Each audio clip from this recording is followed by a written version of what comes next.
whatnot. Relax lang sa ka.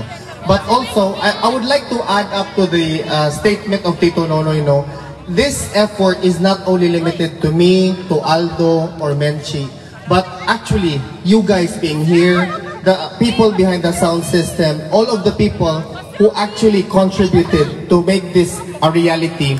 This is a collective effort. This is the spirit of Filipino solidarity. Kaya kayo nandito ngayon. Pasalamatan natin ang ating sarili because this will not happen kung wala din kayo nag-participate dito ngayon. We need each other hanggang sa dulo talaga. Hindi kahit dalawa, tatlo, isa. Just a quick pag-usapan natin ano ba yung reason bakit talaga naisip ko on day one na kahit may isang Pilipino dapat may makita si Tatay Digong doon sa ICC. That was my expectation. I only wanted Tatay Digong to feel not alone. But apparently, that is not only limited to me. It resonated to everybody here today. Because alam natin na si Tatay Digong kinulong, hindi binigyan ng due process. Ang ginawa sa kanya, literally, as an ordinary person, kidnapping. We are not going to talk about the merits of the legal aspect, pero talagang literal, kinuha siya sa Pilipinas, nilagay sa eroplano, pinabiyahin ng 22 hours at ngayon nasa loob na. Ano ba ang magawa natin bilang ordinaryong Pilipino? Ang magawa lang natin ay sumuporta sa kanya at mahalin siya ng sobrang-sobra. Huwag nyo lang siyang bigyan ng chocolate kasi bawal siya sa chocolate. Ilagay naman natin yan sa mga kokote natin. Kasi isang sakong chocolate ang binigay sa kanya. Kasi sabi nila, oh, okay lang daw, bawal nga. Gusto pa nga natin siyang, kasi magiging mayor pa siya sa Davao, huwag niyong bigyan ng chocolate. Not only Davao needs him, he is the hope of our country, and it transcends to the daughter, our Vice President, VP Inday Sara Duterte. Guys, if we can show Tatay Digong and the whole world that we can be in solidarity sa birthday niya, the only president ever na sinelebrate ang birthday niya sa buong mundo, literal. If we can do that, we should do that during the election. That is the only power we hold as an ordinary citizen. A law-abiding citizen who only wants to enjoy what we are enjoying here abroad. Sabi nga ni VP Inday, the main takeaway niya dito sa Netherlands is mobility because we have a lot of options na wala sa Pilipinas. Kung kailan ba tayo dapat gumalaw? Kung hindi ngayon, sino ba ang dapat nating bigyan ng responsibility kundi tayo lang din? So yun lang yung gusto kong sabihin. Ngayon, ang gagawin natin, meron kaming mga special prizes. So gamitin natin ang utak natin in the coming few minutes. Kasi we will be asking questions and there will be special prizes exclusively in support of our former President Rodrigo Roa Duterte and also to our Vice President Inday Sara Duterte. Okay? Aldo. Nawala si Aldo kasi natakot siguro. Ayan na pala. Ikaw sa... Ako na pupuno. Ako lang ibutang dito. Look, this is the prize.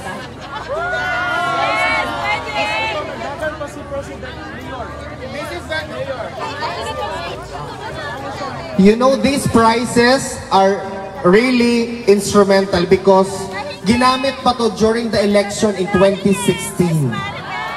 So parang limited edition na to. Alam ko gusto niyo itong lahat. Gusto ko din kaso sobrang liit sa akin. Okay. Ngayon pala sabi ni Menchi kasi birthday niya ngayon. For people, sa mga taga Davao dito, tumatakbo po si Tatay Digong na Mayor of Davao this election, this coming election. So if you want this, gamitin natin yung mga... Let's make sure that there will be brain activities. May synopsis po yung mga utak natin. Ipaspark po muna natin. Tapos, let's answer the question and then you will get this. So, we have 3 shirts for now, but we have more later. So, ayaw mo kabala ka kung dili ka mo maka-first makakuha sa ato ang shirt. So, as what Alvin said, kanina t-shirt is now, kung baga naman si PRRD as mayor against sa Davao. So, we will start our game with Bring Me. So, mura taguan, Cebu Pacific, na?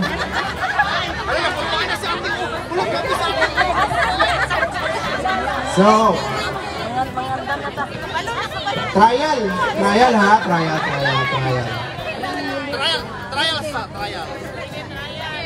Bring me. Bring me. Okay. Lip tint.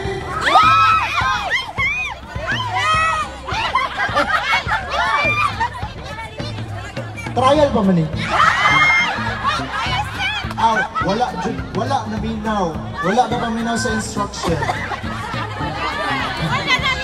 I-confiscate ka, wala naminaw sa instruction. Yatok sa ato. So ha, dili magtinukluray ha. Ayaw po din ilabay sa kuang bring me kay dili na siya madawat. Dapat na diri maato dito sa front. So for mga Tagalog, first game natin is bring me. So kung may mga wag tayong magtutulakan at dalhin dapat sa akin, wag ibato sa akin ha. Okay, labay ko ni microphone. So, sige, start na. Si Alvin ang maghatag sa prize. So, sige. Si Alvin na lang daw labayon. Saya na ipahatag. So, sige. So, wala to sa nato, maka-plus-star si Alvin no. Okay. Mag-wait ko sa iyong signal kung go na. Okay, sige. Bring me, bring him. Ano na lang, ay sayawan ni hatag sa niya. Bring him, picture ni PRRD. Picture, kananas, picture yun yung print.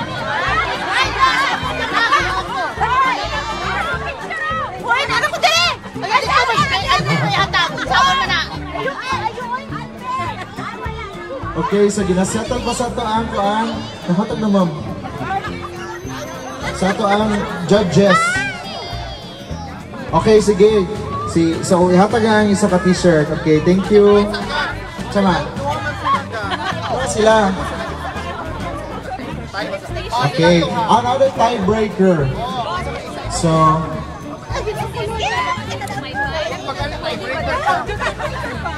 tiebreaker daw, tiebreaker. Kasi question and answer po siya dapat Miss Universe sa 30 seconds. 30 seconds. Sige, dito ma'am. Okay. Why do you support former President Roa Rodrigo Duterte? I support Tatay Digong kay si Tatay Digong ra ang nagpag-feel sa mo safe during his term. Like literal. Gabi mo gusto alauna, alas 12. Totally no?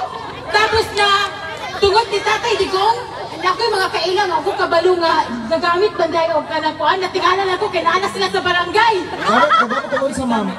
Ano sa gigamit? Pwede ingon? Dili da. Natingalan na lang ko kay naana sila dito sa kanang barangay. Kasi tao katong katong service, kalimtan ako kanang ipatawag sila sa barangay, gitagaan sila o tupang. Tungod ato nagbag-o jud sila. Na ako'y personal nga nakaila. And then karon nagbagong buhay na education. I-name drop daw. Ngano mo gawas man pagkalaunang alas 2? Kay oy sa bato ka naman. Hoy sa Pilipinas, uso pa ang disco, di ba? Man disco na ako. Okay, pangalan? Ako si Raquel Blas ng Bukidnon. Bigyan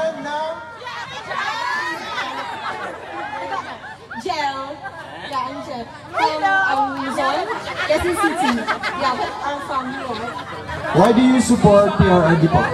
Sinusupport ko si former President Rodrigo Duterte kasi nung time namin, kahit nasa Ilocos kami, feel namin yung pagmamahal ni Tatay Digong. Kahit hindi yun yung baluarte niya, is talagang na-feel namin. Lalo na sa mga OFW, yes, we feel safe and then yung mga nabawasan yung mga krimen sa amin, lalo na sa Quezon City, kaya love na talaga namin si Tatay Digong. Kahit na dual citizen ako, kahit na dual passport holder, talagang pag Filipino talaga ako, kumuha ko ng dual citizenship dahil talagang sinusuportahan ko si Tatay Digong. Tatay Digong all the way. Okay, thank you. So naay ko message ko na sa dito sa Board of Judges. So, kay tiebreaker lang daw, so loudest ko na sa crowd nga musinggit daw, mag-clap daw. So, si Ma'am Raquel from Bukidnon. Ito, iba dyan ang fans ni Ma'am. So, si Ma'am Jel from Quezon City. Kaya ang saan lang nato. Kaya kaan Ma'am. So, we have a time, bigyan na t-shirt!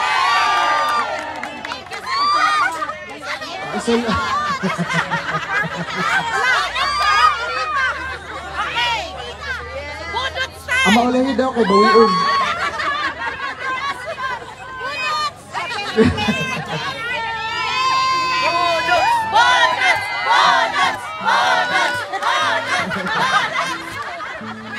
Okay. Thank you, ma'am. Thank you, ma'am. So we still have one more na t-shirt for this game before nato pasuyawan balik si Ari King. So next is, yes, balik na po ka dito nga. Sige, dire na lang to si Alvin. So mato na siya ka-bring him gihapon. Hindi ni bring me kay kuan ba sila ma'am sa tubang mayatakan. So bring him ang selfie nimo with VP Sara. Ang na-VP ko, na-selfie ko, bring him, dili sa kuang. Bring him, kaya siyang prize.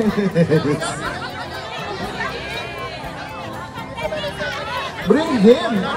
Bring me. Kaya si Alvin ang mag-judge, okay.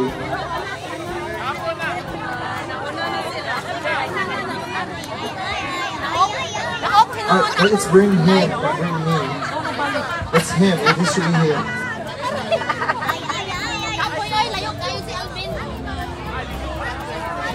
Ayaw mo kabalaka ka na. Dagan ba t-shirt? Lahat na po yung design pero yan naghihapon. But this will be a memorabilia because dili ba ni siya forever to dress ko ano kay ato ang handong bayan nga makagawa si PRRD. So kung makagawa si PRRD, ang balik na po sa ato ang normal lives. So karon nga naapat ta diri magkuan kita pwede nga make sure na naadyo ta diri permanente. Kay dili pag may kapuyon na mag-organize og event para natong tanan. Di kung wala po event na organize, no? Salamat kaayo po sa inyong pag-adto. Okay. So duha daw. Kaana po ta fiber.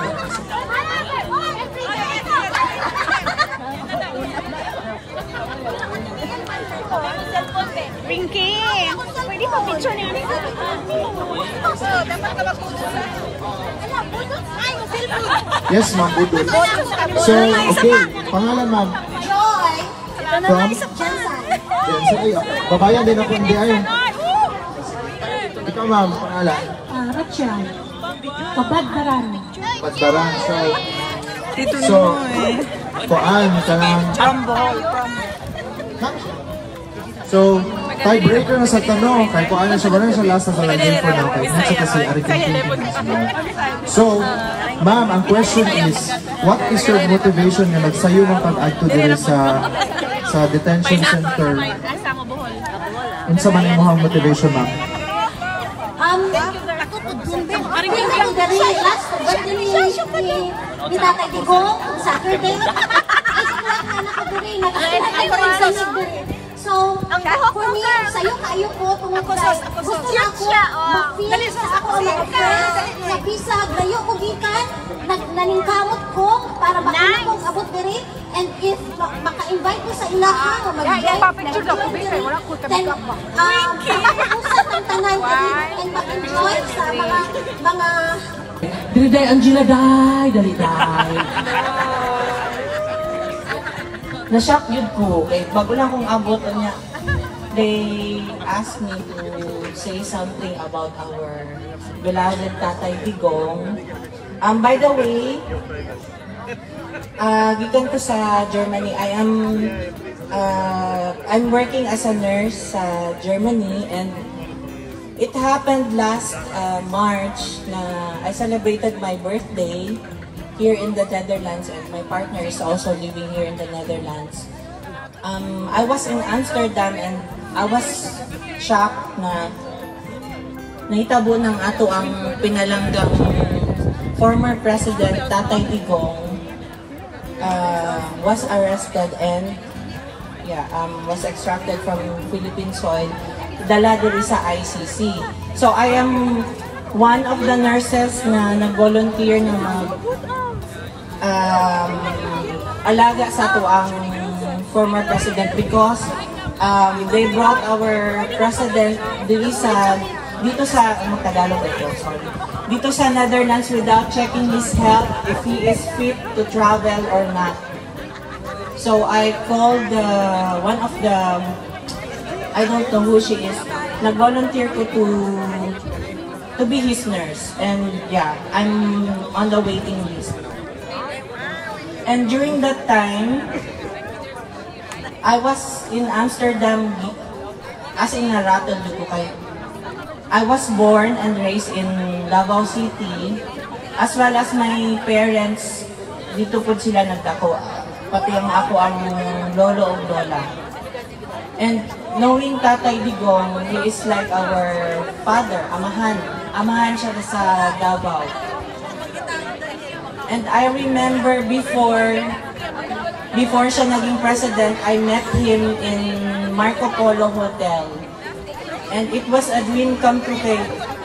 Pangarap ko talaga makapagpa-picture sa kanya dati. Even before he was serving as our mayor in our city in Davao for like 20 years. Gusto ko talaga makapagpa-picture sa kanya, and it was a dream na I hope I could have a photo with him before he became a president, and luckily nag-grant siya. Before siya naging president, I met him in Marco Polo Hotel 2015, and then I approached him and I said, "Congratulations, Mr. President."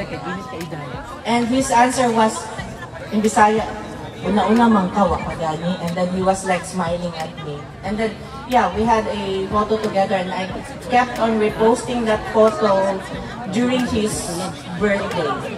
Makita niyo yan, i-search niyo Angela Ramos II.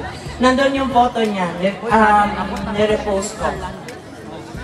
And then, knowing him as our mayor in Davao, kasi yung iba, nakikita ko sa social media, I guess hindi nila maunawaan yung mga taga Davao and those Filipinos who know him, the way he served as a leader and as a person, as a normal person, as a normal individual. Former President Duterte is our father in Davao City. That's how I look him. Before, kasi sa Philippines, sa Davao, I mean, when I was a nurse, may mga kasama ako na nag-duty and then late shift. Nadadaanan ni Tatay Digong. Kasi minsan nag-i-disguise siya sumasakay siya, nagda-drive siya ng taxi to monitor the peace and order of, the situation of the city. Nagda-drive siya ng taxi, and every time makakasalubong ka niya, papasakayin ka niya sa taxi and ihatid ka niya sa bahay niya ng libre. And then minsan nagmumotor din daw siya. Pero one time nakita ko siya, he was like riding a taxi and then may pinasakay siya at hinatid sa bahay nila. And then he also visits the cancer patients in SPMC. Makikita niyo yan sa mga photos. Totoo po yan. Totoo yan. And then before Tatay Digong became the mayor in Davao City, hindi po ganun ka-peaceful yung city namin. Medyo magulo siya, and then Muslims and Catholics there before were not as like united as one. Medyo magulo, may mga bombings, may mga yung mga magnanakaw, ganun. But once he became a mayor, naging maunlad at naging livable yung Davao. Makikita nyo naman yung progress ng Davao ngayon, di ba? We are one of the cities na debt-free sa Philippines. Wala po kaming utang. As what I've read, correct me if I'm wrong. Pero yan yung naano namin. Tapos, every time may mga calamity sa bansa natin, Davao City is one of the few cities na nagre-respond. Automatic yan. Nagpapadala po yung government ng rescue from Davao City. And yun, I see Tatay Digong as my father. Yung love namin sa kanya as Davaoeños, hindi mapapalitan yan. Kahit naging president na siya, we still see him as, you know, part na siya ng Davao eh. At saka yung legacy niya na iniwan niya sa amin, pinasa niya sa anak niya, which is our Vice President Inday Sara Duterte. And yung sa mga anak niya. Kaya we feel safe is if Duterte family will lead our city. And I guess with our country also. That's my personal point of view. And then, balik tayo dun sa nangyari nung March, nung na-detain siya. So I was like really shocked. Bakit siya dinampot? At saka mabilis. At it happened so fast. Dinala siya at balik siya sa Pilipinas, tapos sinakay siya sa eroplano, and knowing his nurse na wala daw license ng visa, so naiwan. Sila na lang ni Sir Bingbong yung nag-push ko dito sa the Netherlands. And yeah, I volunteered, and then I rode Uber from Amsterdam to Den Haag kasi wala daw nurse. Yun yung At saka I was like crying. I was really hysterical inside the car while driving to The Hague. Kasi nakita ko yung photos, ganun. Wala na. Kasi yun, yung parang tatay mo na eh. Tatay mo na dinampot, di ba? Matanda na, and then tatay mo na, nung parang feeling ko, tatay ko na, nung bata pa ako, he was like defending me, like, you know, I'm part of the LGBT community, and LGBT community is being embraced with love, with care sa city namin. Protected kami, and Tatay Digong and his daughter, VP Sara, they love the LGBT community. Kaya ganun yung love ko sa former president natin, and if given a chance na alagaan siya sa loob ng detention center, I would gladly volunteer to render my service na walang bayad, of course, sa presidente natin, sa former president natin. So yun lang, as Davao, individual na lumaki sa Davao, iba yung love na naramdaman namin sa former president natin. Kaya ganun din yung love na nakikita nyo ngayon. During his birthday, nakita nyo how many hundreds of thousands of people went out from their houses to join and celebrate the birthday of our former president. So, Davao pa lang yan. And some other parts of the Philippines, and as well as all over parts of the world, yung maraming Pilipino na nag-celebrate at nakaalala sa kanya during his birthday. what I always pray every night is sana mabigyan ng katarungan yung pagdampot sa kanya, and then sana mapauwi na siya sa Pilipinas. Ilan po, maraming salamat. Okay.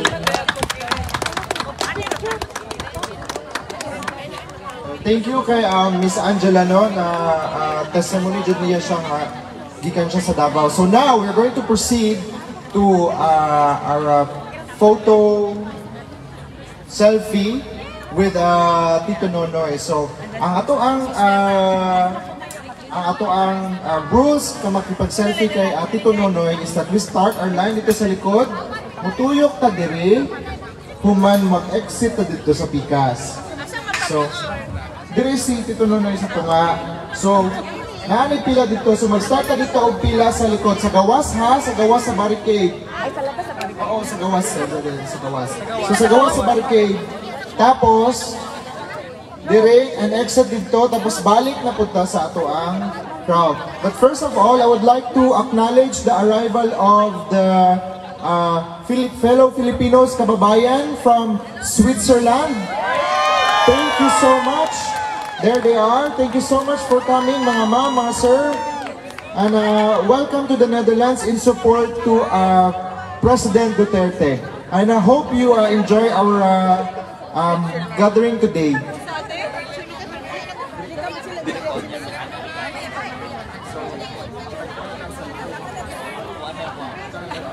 So, iandang na lang ninyo daan. I-ready nyo na lang po ang mga cellphone ninyo, no? Kaya kung dili ready, panglabay ko na.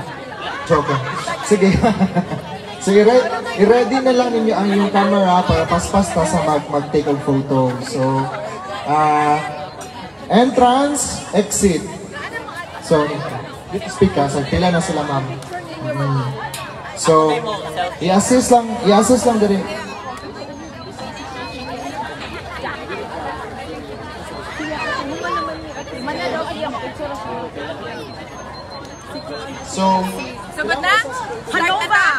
So sige, mag-start na tanong. So let's clear up this place. So, gusto ka mo?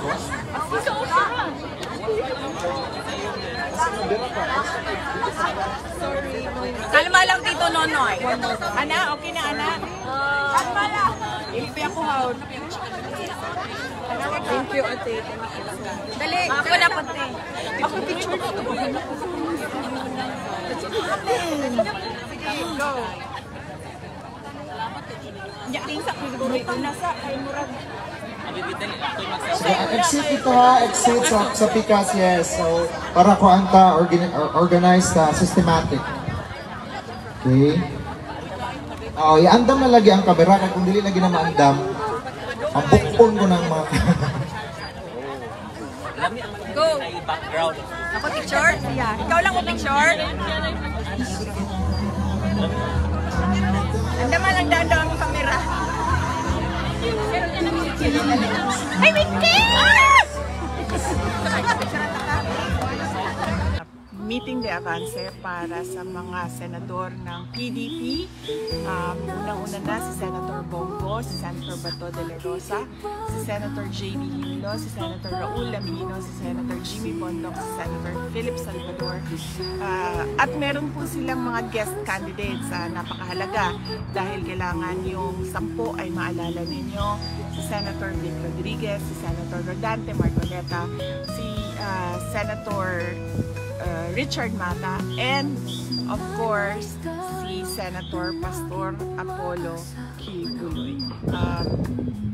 Isipin po natin na marami silang magagawa para sa ating bayan. Unang-una na lang ay baguhin ang mukha ng governance and government sa ating bayan. Maraming salamat sa inyo dahil sinuportahan ninyo ang panawagan ng PDP na itong 10 ang iboto para sa Senado ngayong darating na halalan sa buwan ng Mayo. With regard to their senators, sumusunod lang ako sa mga pronouncements ni Pangulong Duterte at mga sinasabi niya with regard to guest candidates.